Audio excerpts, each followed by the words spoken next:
ఓటుకు నోటు లాంటి చరిత్ర కలిగిన పార్టీలో ఇప్పుడు సీటుకు కోట్ల పంచాయతీ నడుస్తోంది. మొన్నటి ఎన్నికల్లో ఎమ్మెల్యే టికెట్లను పెద్ద మొత్తాలకు అమ్ముకున్నారని సాక్ష్యాలతో సహా బాధితులు బయటపెట్టేస్తున్నారు. వీరిలో డబ్బులిచ్చి ఎమ్మెల్యే అయినవారు, డబ్బులు పోగొట్టుకొని చివరికి టికెట్ కూడా దక్కని వారు ఉన్నారు. కట్ చేస్తే ఇప్పుడు బాధితులు ఒక్కొక్కరిగా క్యూ కడుతుండడంతో టీడీపీలో కలవరం మొదలైంది.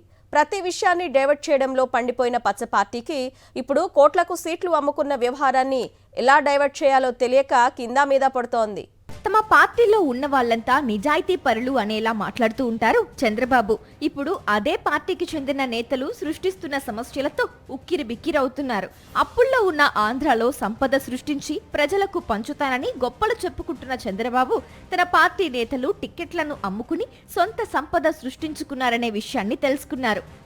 ఎమ్మెల్యే సీటుకు ఇంత, ఎంపీ సీటుకు ఇంత అని బేరం పెట్టి మరీ చక్కగా ఎలక్షన్ బిజినెస్ చేసుకున్నారు. చంద్రబాబు ప్రతి ఎన్నికల్లోనూ తన బినామీలు, పెట్టుబడిదారులను ఎన్నికల్లో నిలబెడతారు. ఏరియాను బట్టి, అక్కడ పోటీని బట్టి సీటుకో రేటు ఫిక్స్ చేసుకుంటారనేది ఏపీ రాజకీయాల్లో ఎన్నికల సమయంలో నడిచే చర్చ.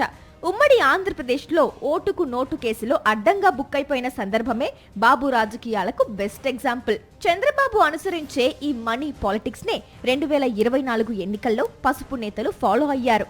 అయితే ఊహించని విధంగా ఆ వ్యవహారాలు బయటపడటం వాళ్ళ దురదృష్టం.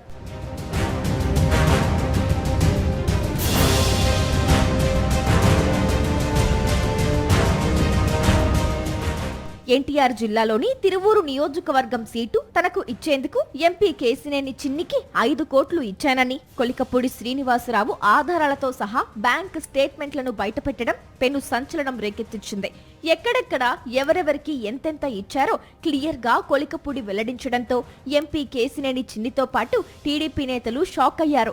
ఎలాగైనా ఈ వ్యవహారం నుంచి బయటపడాలని దారులు వెతుక్కుంటున్న టీడీపీకి తాజాగా సుధా మాధవి రూపంలో మరో తలపోటు ఎదురైంది. రైల్వే కోడూరు సీటు కోసం టీడీపీ నేత వేమన సతీష్ కు ఏకంగా 7 కోట్లు ఇచ్చినట్లు ప్రెస్ మీట్ పెట్టి మరీ వెల్లడించారు సుధా మాధవి. చంద్రబాబు, లోకేష్, భువనేశ్వరిలతో అత్యంత సన్నిహిత సంబంధాలున్నాయని, టికెట్ ఇప్పిస్తానని చెప్పి తనను వేమన సతీష్ నమ్మించి మోసం చేశాడని ఆరోపిస్తున్నారు సుధా మాధవి.